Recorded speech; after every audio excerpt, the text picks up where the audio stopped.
exercise 5.2, and this is the first question. So question number 5.2.1. We have been given 5 sub-questions. Each of these sub-questions represents an arithmetic progression, AP, and there are 4 parameters, which is the first term A, common difference D, number of terms N, and AN, which stands for nth term. So here A is the first term, and D is the common difference. So we know that for arithmetic progression, the nth term is always given by the first term A plus n minus 1 times the D, which is difference. So let's consider first example. It's just a matter of substitution, plugging in the values. The first term has been given as 7, common difference is 3, and number of term, we are supposed to find out nth term, which is 8th term in this case. So if we simplify, we'll get answer 28. Let's see exactly what we have found out. In case of arithmetic progression, the first term is given by A. So we'll start with always the first term, which is 7 in this case. In order to get the next term, we have to add the constant difference, which is in this case 3. So the next term will be always obtained by adding this common difference, in this case, which is plus 3 in the previous term. So the next term will be 10. If we repeat this process, the next term will be 13, the next term will be 16, the next term will be 19, and so on. How many times we have to do this? It depends upon which term has been asked. Since we have been asked 8th term, this will be repeated 8 times, at least till we get 8th term. So if we repeat this process, the answer will come out to be 28, and that's what exactly we have found out. Let us revise the concepts really quick. We always have the first term as A. We can actually write that as A1 also. Then we got A2 by adding A1 and then 1 time the difference.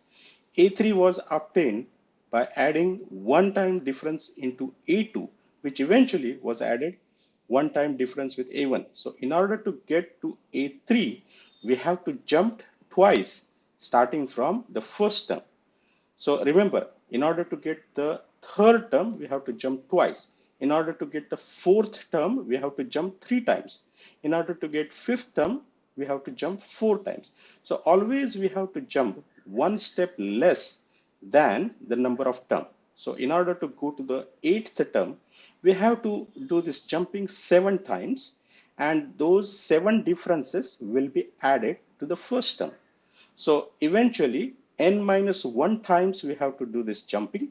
Each jump will be equivalent of D, and whatever that net difference that has to be added with the first term, because we are always starting with A as the first term, and that's our reference. So that's how we get the nth term. Why this is important? Because for any of these following sub questions, once we find out the answer, if we have some couple of seconds to spare, we can always cross check our answer. Let's do that. Let's consider second question. We are going to use the same formula, and here the first term is negative 18.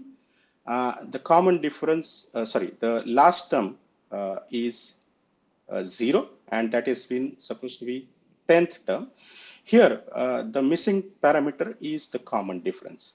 Well, we'll first use the same formula, plug in the values. The nth term is supposed to be 0, first term is negative 18, and 10 minus 1, because we are supposed to find out the 10th term, and the 10th term is supposed to be 0. Here we are supposed to find out actually D. So we can bring this negative 18 on the other side, and then this becomes 9 times D. We can divide both sides by 9, and we get the common difference as 2.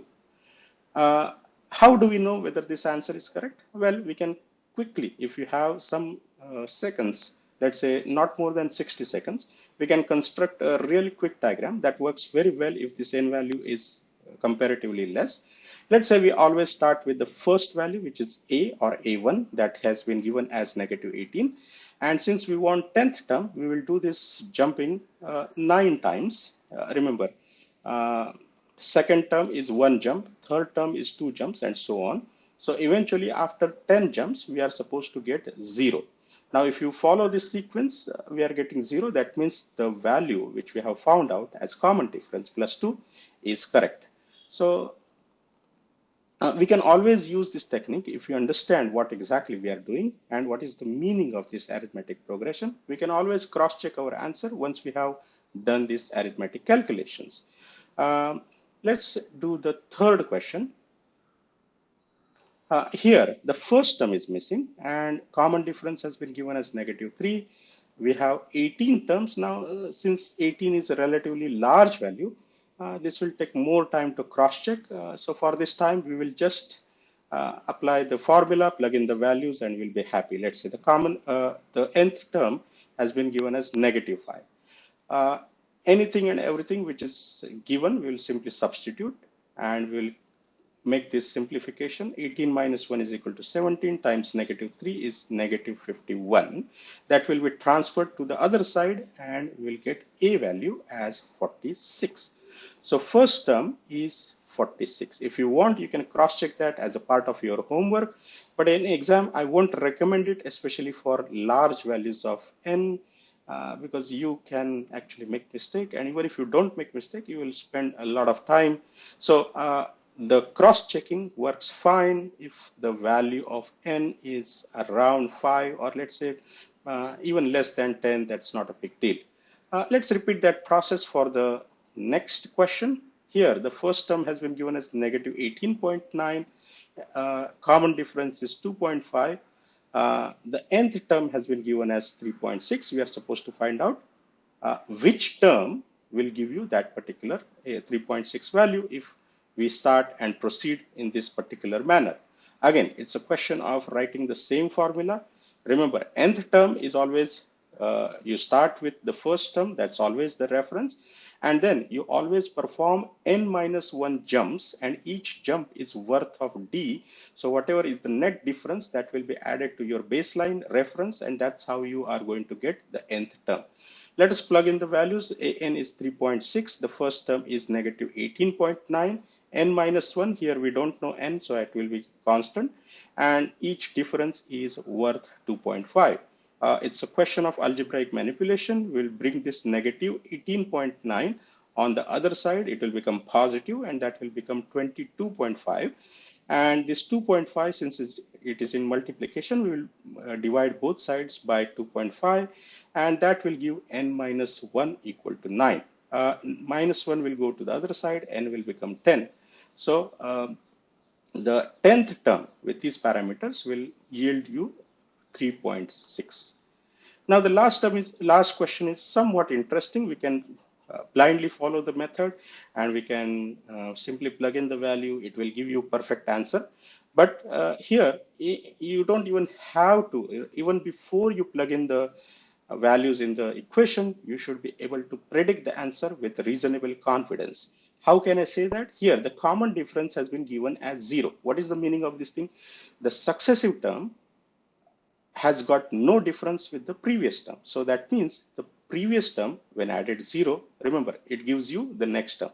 Since we're adding +0 every time, that means the next term is going to be exactly identical with the previous term. So that means no matter how much time you take, how many steps you take, your subsequent term is always going to be identical with the previous term. So in this case, this n really doesn't matter, because previous term is same as next term, which is same as even next term, and so on. So if the first term is 3.5, irrespective of this value of n, your nth term is always going to be 3.5, because you are really not doing anything, not adding or subtracting. So that one will be always 3.5, irrespective of this nth value. But if you want, you can substitute that. A value as 3.5, n minus 1 is 105 minus 1. But since this d is 0, this entire net addition subtraction part which we are doing is going to be simply 0, and there will be absolutely nothing added. So your nth term will be always 3.5, and all the terms starting from the first term all the way to 105th term will be same 3.5, 3.5, and 3.5 onwards. So you should be able to predict the answer in case of the common difference is 0, because you are going to get all terms uniformly same.